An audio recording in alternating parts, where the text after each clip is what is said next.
Hello नमस्कार दोस्तों, आप लोगों को आपको अपने ही यूट्यूब चैनल स्टडी मोटिवेशन गुरु पर आप लोगों का स्वागत है। आज आप लोगों के लिए सर्वनाम के बारे में बताया जा रहा है। सर्वनाम किसे कहते हैं, सर्वनाम के भेद कितने होते हैं और उन भेदों यानी उन प्रकारों की परिभाषा एग्जाम्पल के साथ बताया जा रहा है। तो चलिए देखते हैं बारी-बारी से एक-एक करके। यहाँ पर दिया गया है सर्वनाम के भेद, उसके बाद है सर्वनाम। देखते हैं। सर्वनाम के कुल 6 भेद होते हैं। यहाँ पर सर्वनाम के 6 भेद होते हैं। एक में है पुरुषवाचक सर्वनाम, 2 में है निश्चयवाचक सर्वनाम, 3 में है अनिश्चयवाचक सर्वनाम, 4 में है संबंधवाचक सर्वनाम और उसके बाद 5 में दिया गया है प्रश्नवाचक सर्वनाम, 6 में दिया गया है निजवाचक सर्वनाम, यानी 6 में दिया गया है निजवाचक सर्वनाम। तो चलिए बारी-बारी से देखते हैं। सबसे पहले इसमें देखेंगे हम पुरुषवाचक सर्वनाम पर। तो चलिए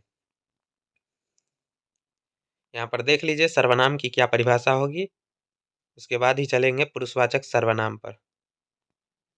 यहाँ पर दिया गया है वह शब्द जो संज्ञा के बदले में आए उसे सर्वनाम कहते हैं, यानी वैसा शब्द जो संज्ञा के स्थान पर भी कह सकते हैं या फिर संज्ञा के बदले में आते हैं उसे हम सर्वनाम कहते हैं।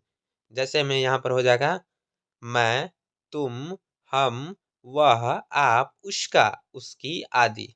यहाँ पर ये सभी क्या है, सर्वनाम है।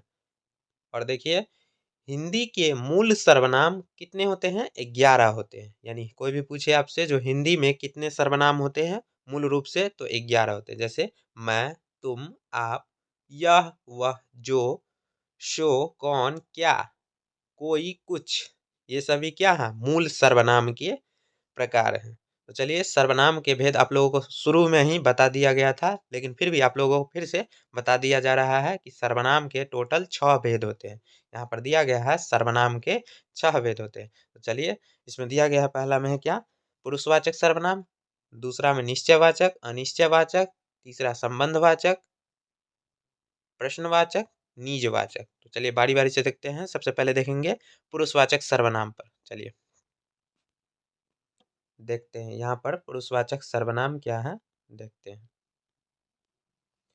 पुरुषवाचक सर्वनाम जिस सर्वनाम का उपयोग किसी व्यक्ति या वस्तु के लिए किया जाता है उसे पुरुषवाचक सर्वनाम कहते हैं। यहाँ पर बताया गया है कि जिस सर्वनाम का उपयोग किसी व्यक्ति या वस्तु के लिए किया जाता है उसे पुरुषवाचक सर्वनाम कहते हैं। जैसे में देखें मैं, हम, दोनों, हम लोग, हम सब, मेरा, हमारा, तुम दोनों, तुम सब, तुम लोग, वह दोनों, वह सब, वह लोग आदि। ये सभी क्या हैं, पुरुषवाचक सर्वनाम के उदाहरण हैं। ठीक इसी प्रकार से चलते हैं निश्चयवाचक सर्वनाम। सर्वनाम का दूसरा भाग मतलब दूसरा भेद निश्चयवाचक सर्वनाम।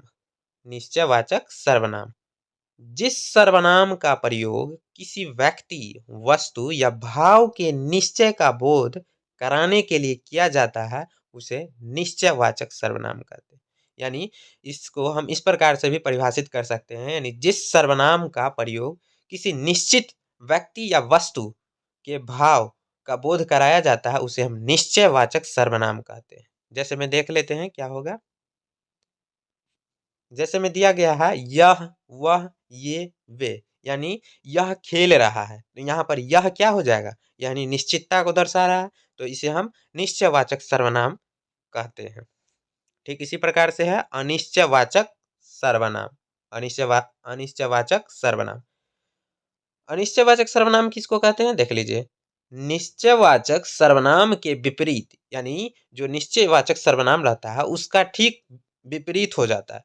निश्चयवाचक सर्वनाम के विपरीत अनिश्चयवाचक सर्वनाम से वस्तु, व्यक्ति, स्थान या भाव के अनिश्चित होने का बोध होता है। यहाँ पर बताया गया है कि निश्चयवाचक सर्वनाम के विपरीत यानी उल्टा अनिश्चयवाचक सर्वनाम से वस्तु, व्यक्ति, स्थान, भाव के अनिश्चित होने का बोध होता है उसे हम अनिश्चयवाचक सर्वनाम कहते हैं। यहाँ पर देख लेंगे जैसे में क्या होगा। जैसे में दिया गया है कोई, कुछ, किसी, कौन, किसने, किसी, को, किन्हीं ने, जहां, वहां आदि। यानी यहाँ पर आप लोगों को एक एग्जाम्पल के थ्रू समझाया जाता है कि कोई आदमी इतना बजे उठता है। तो यहाँ पर कोई क्या हो जाएगा, अनिश्चितता का बोध कराने वाला मतलब सर्वनाम है, इसीलिए यहाँ पर इसको हम अनिश्चयवाचक सर्वनाम कहते हैं। ठीक इसी प्रकार से देखते हैं प्रश्नवाचक सर्वनाम। सर्वनाम का चौथा भेद। सर्वनाम का चौथा भेद प्रश्नवाचक सर्वनाम। प्रश्नवाचक सर्वनाम जिस सर्वनाम का उपयोग करके किसी व्यक्ति, स्थान, वस्तु इत्यादि के बारे में प्रश्न पूछा जाता है उसे प्रश्नवाचक सर्वनाम कहते हैं।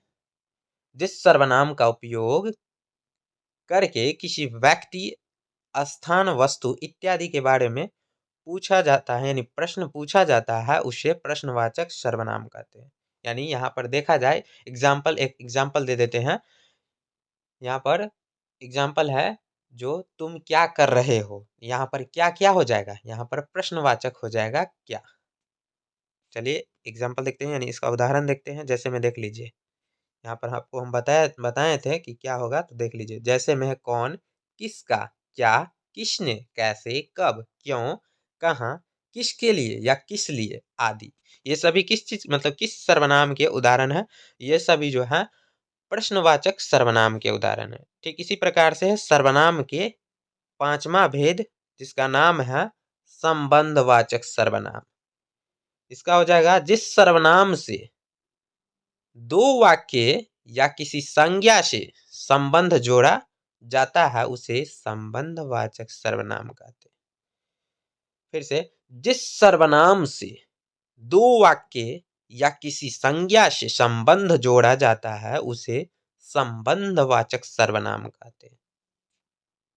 इसका एग्जाम्पल देखते हैं। यानी किसी संबंध को दर्शाए उसे हम संबंधवाचक सर्वनाम कहते हैं। जैसे देख लेते हैं। जैसे में हो जाएगा जो, सो, जैसी, वैसी। यहाँ पर एक तो आपको बता दे उदाहरण के मतलब उदाहरण के जरिए कि जैसी करनी वैसी भरनी। यहाँ पर क्या हो जाएगा, आप लोगों से कोई पूछे जैसी करनी वैसी भरनी किस सर्वनाम के अंतर्गत आता है, तो आप लोगों को बताना है यह जो है संबंधवाचक सर्वनाम के अंतर्गत आता है। ठीक इसी प्रकार से देखते हैं इसका जैसे में मतलब एग्जाम्पल क्या है। जहां, वहां, जिसकी, उसकी, जितना, उतना, जैसा, जैसे, जिसका, जो की आदि, ये सभी संबंधवाचक सर्वनाम के उदाहरण हैं।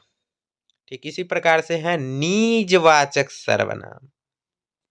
निजवाचक सर्वनाम अपनेपन का बोध करने वाले सर्वनाम को निजवाचक सर्वनाम कहते हैं। यानी अपनेपन, जो अपनेपन का बोध कराने मतलब कराते हैं उसे हम निजवाचक सर्वनाम कहते हैं। तो चलिए देखते हैं इसका एग्जाम्पल क्या होगा। जैसे में है हमें, तुम, अपने आप, निज यानी निजी, खुद, स्वयं आदि, ये सभी जो है निजवाचक सर्वनाम के उदाहरण है। यहाँ पर आगे जो है सर्वनाम के लिंग, यहाँ पर देख सकते हैं सर्वनाम के लिंग। तो सर्वनाम के लिंग के बारे में आज पढ़ते हैं। चलिए आगे। सर्वनाम के लिंग, संज्ञा की तरह सर्वनाम के भी लिंग होते हैं, यानी इसका भी कुछ जेंडर होता है। तो चलिए देखते हैं। इसमें दिया गया है सर्वनाम के लिंग में, यानी पहला है पुल्लिंग। यह पुल्लिंग, उसका, वह, यह भी एक प्रकार का पुल्लिंग ही है, का प्रयोग पुल्लिंग के लिए संज्ञा के स्थान पर होता है। यहाँ पर यह, उसका, वह का प्रयोग जो है पुल्लिंग के लिए संज्ञा के स्थान पर होता है। ठीक इसी प्रकार से है स्त्रीलिंग। स्त्रीलिंग यह यानी स्त्रीलिंग, वह स्त्रीलिंग, उसका, उसकी का प्रयोग स्त्रीलिंग के लिए संज्ञा के स्थान पर होता है। उसके बाद है 3 में है उभयलिंग, इसको इंग्लिश में कह सकते हैं कस्टम। तो चलिए जैसे जैसे में है मतलब इसमें उभयलिंग में दिया गया है मैं, तुम, हम, हमारा, तुम्हारा, मेरा का प्रयोग पुरुष तथा स्त्री दोनों के लिए संज्ञा के स्थान पर होता है। ठीक इसी प्रकार से है नपुंसक लिंग। इसका हो जाएगा नपुंसक लिंग। 4 में है नपुंसक लिंग। यह का प्रयोग छोटे जानवर, पक्षी, जगह, स्थान या निर्जीव वस्तुओं के लिए संज्ञा के स्थान पर होता है। नपुंसक लिंग में यह का प्रयोग छोटे जानवर, पक्षी, जगह, स्थान तथा निर्जीव वस्तुओं के लिए संज्ञा के स्थान पर होता है। अब सर्वनाम के कुछ वचन देख लेते हैं। यहाँ पर दिया गया है सर्वनाम के वचन। संज्ञा की तरह सर्वनाम का भी मतलब संज्ञा की तरह सर्वनाम का भी वचन और बहुवचन होता है। संज्ञा की तरह सर्वनाम भी एक वचन और बहुवचन होते हैं। तो चलिए देखते हैं। इसमें एक वचन में है मैं मेरा, तुम तुम्हारा, यह वह, उसका उसकी आदि। ये सभी जो है एक वचन के अंतर्गत आते हैं।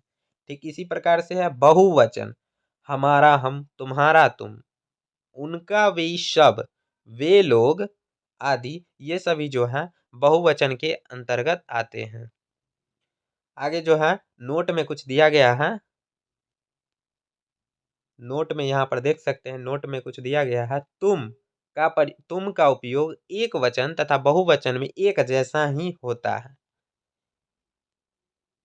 तुम का उपयोग एक वचन तथा बहुवचन में एक जैसा ही होता है। जहां पर तुम रहेगा उसका उपयोग एक वचन तथा बहुवचन में भी होता है। अब है सर्वनाम से संबंधित प्रश्न उत्तर देखते हैं। कोष्ठक में से उपर्युक्त सर्वनाम चुनिए और वाक्यों को पूरा कीजिए। यहाँ पर दिया गया है कि कोष्ठक में उपर्युक्त सर्वनाम चुनिए और वाक्यों को क्या कीजिए, पूरा कीजिए। तो यहाँ पर दिया गया है, क्वेश्चन 1 में दिया गया है खाली स्थान स्कूल गया।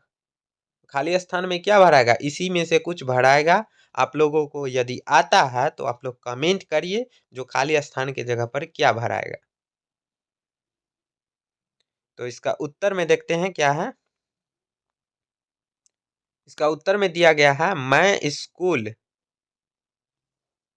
स्कूल गया। यानी जो खाली जगह जो वहां पर था खाली जगह, यहाँ पर जो खाली जगह है यहाँ पर मैं स्कूल गया मतलब वहां पर मैं भर आएगा। ठीक है, तो भर लीजिएगा आप लोग। ठीक इसी प्रकार से है क्वेश्चन नंबर 2 में है खाली स्थान अपने मित्र से बात कर रहा हूं। यहाँ पर क्या भराएगा, क्वेश्चन में दिया गया है यानी खाली जगह के स्थान पर क्या भराएगा। सो दिया गया है मेरा, मैं, हम या मेरा। इसका सही आंसर होगा मतलब सही उत्तर होगा मैं अपने मित्र से बात कर रहा हूं। यहाँ पर खाली स्थान पर भराएगा मैं अपने मित्र से बात कर रहा हूं। ठीक इसी प्रकार से है, देखते हैं क्वेश्चन नंबर 3। क्वेश्चन नंबर 3 में दिया गया है क्या आप डैश जितना यानी खाली जगह है जितना तेज दौड़ सकते हैं। क्या आप डैश खाली जगह, डैश का मतलब खाली जगह ही होता है, जितना तेज दौड़ सकते हैं। तो इसमें क्या भराएगा, इसमें भराएगा उत्तर में है देखिए क्या आप उसके जितना तेज दौड़ सकते हैं। यहाँ पर उसके होगा। ठीक है, आप लोग भर लीजिएगा। हाँ, और कॉपी और कलम के साथ आप लोग जब भी बैठिए, अगर मेरे मतलब वीडियो को देख रहे हैं तो आप लोग कॉपी और कलम के साथ ही बैठिए ताकि आप लोगों को कुछ नोट करने में बने। और यह जो वीडियो देख रहे हैं इसको अच्छी तरीक़ा से आप लोग कॉपी पर भी नोट कीजिए ताकि आप लोगों को एक अच्छा सा नोट भी बन जाए। ठीक इसी प्रकार से है क्वेश्चन नंबर 4 में जो है देखते हैं। क्वेश्चन नंबर 4 में है खाली जगह अपने सपने के बारे में बताओ। यहाँ पर खाली जगह के स्थान पर क्या भराएगा, क्वेश्चन में देखिए दिया गया है मुझे, हमारा, तुम्हारा। तो इसका सही आंसर क्या हो जाएगा, सही आंसर क्या हो जाएगा देखते हैं। दिया गया था उसका सही आंसर हो जाएगा मुझे अपने सपनों के बारे में, सपने के बारे में बताओ। मुझे अपने सपने के बारे में बताओ यानी आपका सपना क्या है उसके बारे में वह जो है बताइए। ठीक इसी प्रकार से है क्वेश्चन नंबर 5, खाली जगह एक कुर्सी है। यहाँ दिया गया है क्वेश्चन में, जो भराने वाला है मैं, यह, तुम। यहाँ पर क्या हो जाएगा? उत्तर में दिया गया है यह एक कुर्सी है, यानी खाली स्थान के जगह पर यह भरा जाएगा। ठीक है, यहाँ पर यह, वह, मेरा, मैं, ये सब क्या चीज है? सर्वनाम के ही सब भाग हैं। यहाँ पर आप लोगों से क्या शुरू में ही बता दिया गया था, ये सर्वनाम जो होता है संज्ञा के स्थान पर जो प्रयुक्त होता है उसी को हम सर्वनाम कहते हैं।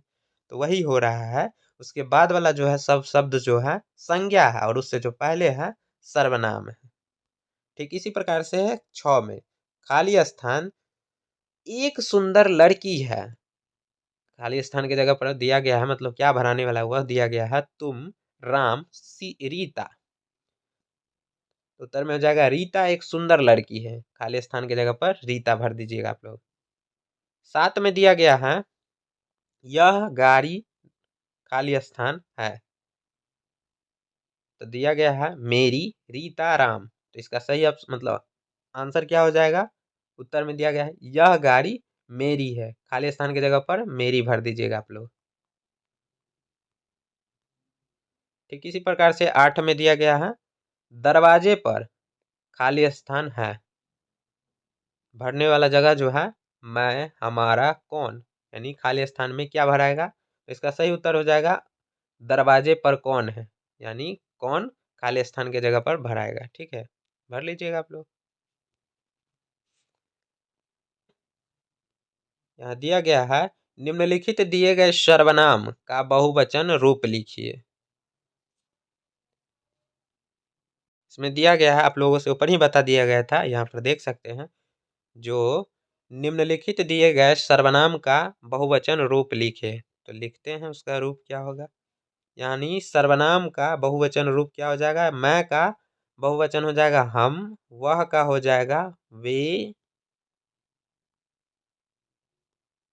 इसका का हो जाएगा इनका या इन सब का, यह का हो जाएगा ये, तुम का हो जाएगा तुम लोग या तुम सब, उसका का हो जाएगा उनका या उन सब का। ठीक इसी प्रकार से है मेरा का हो जाएगा हमारा। ठीक है, तो आप लोग कर लीजिएगा इसको नोट।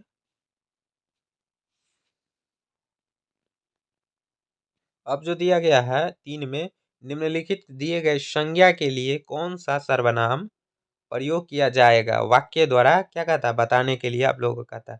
आप लोगों को एक वाक्य दिया जाता है यहाँ पर रजत, रजत को एक वाक्य द्वारा बताइए संज्ञा मतलब सर्वनाम के रूप में। तो चलिए देखते हैं, यहाँ पर दिया गया है उत्तर में रजत एक लड़का है, वह राम का बेटा है। यानी यहाँ पर रजत भी है और वह किसका बेटा है? तो राम का। यानी वहां यहाँ पर वह क्या हो जाएगा? तो वह जो हो जाएगा सर्वनाम हो जाएगा। ठीक इसी प्रकार से है रीता, रीता इसका उत्तर में हो जाएगा रीता एक अच्छी लड़की है, वह अच्छा नाचती है। किसके बारे में बताया गया है? जो रीता एक अच्छी लड़की है, और वह यहाँ पर क्या हो जाएगा? सर्वनाम। तो वह जो है किसका मतलब किसके बारे में बताया गया है? रीता के बारे में। जो रीता एक अच्छी लड़की है और वह अच्छा नाचती है। ठीक इसी प्रकार से है 3 में बिल्लियां, बिल्लियां क्यूट होती है लेकिन उनके नाखून नुकीले होते हैं। यहाँ पर उनके शब्द जो है सर्वनाम है। यह जो प्रयोग किया गया है बिल्ली के लिए किया गया, बिल्ली के मतलब बिल्ली को परिभाषित करने के लिए। यानी यहाँ पर बिल्ली क्यूट होती है लेकिन उनके, उनके जो है सर्वनाम है, इसीलिए उनके शब्द को, बिल्ली शब्द को दोहराने के लिए, यहाँ पर दोहराने के लिए नहीं, इसीलिए दोहराया नहीं जाए, इसीलिए यहाँ पर उनके शब्द का प्रयोग किया गया। तो क्या है? बिल्ली क्यूट होती है लेकिन उनके नाखून नुकीले होते हैं। ठीक इसी प्रकार यहाँ पर दिया गया है शेर, इसका जो मतलब शेर है उत्तर में उसका हो जाएगा शेर जंगल का राजा होता है, वह सबसे बहादुर और ताकतवर होता है। शेर जंगल का राजा होता है, वह सबसे बहादुर और ताकतवर है। तो देख लीजिएगा यहाँ भी सर्वनाम दिया गया। आगे है ताजमहल इसका दिया गया है ताजमहल 7 अजूबों में से एक है, इसे शाहजहां द्वारा बनाया गया था। ताजमहल जो है 7 अजूबों में से एक है, इसे शाहजहां द्वारा बनाया गया था। इसमें भी सर्वनाम दिया गया है। ठीक इसी प्रकार से है गंगा। गंगा गंगा भारत की दूसरी सबसे लंबी नदी है। यह सबसे पवित्र भी नदी है, मतलब यह सबसे पवित्र नदी भी है। गंगा भारत की दूसरी सबसे लंबी नदी है। यह सबसे पवित्र नदी भी है। यदि आपसे पूछा जाए कि गंगा भारत की सबसे कैमी लंबी नदी है, तो आप लोगों को आसानी से याद कर लीजिएगा जो दूसरी लंबी सबसे लंबी नदी है, और यह साथ ही साथ यह पवित्र नदी है। आशा करता हूँ कि आप लोगों को वीडियो अच्छी लगी होगी। अगर वीडियो अच्छी लगी है तो वीडियो को लाइक कर दीजिएगा, और साथ ही साथ चैनल को सब्सक्राइब कर दीजिएगा, और बेल आइकन को प्रेस कर दीजिएगा। और हाँ, अधिक से अधिक दोस्तों में शेयर करना मत भूलिएगा। साथ ही साथ कमेंट भी करिएगा कि वीडियो आप लोगों को कैसी लगी। धन्यवाद।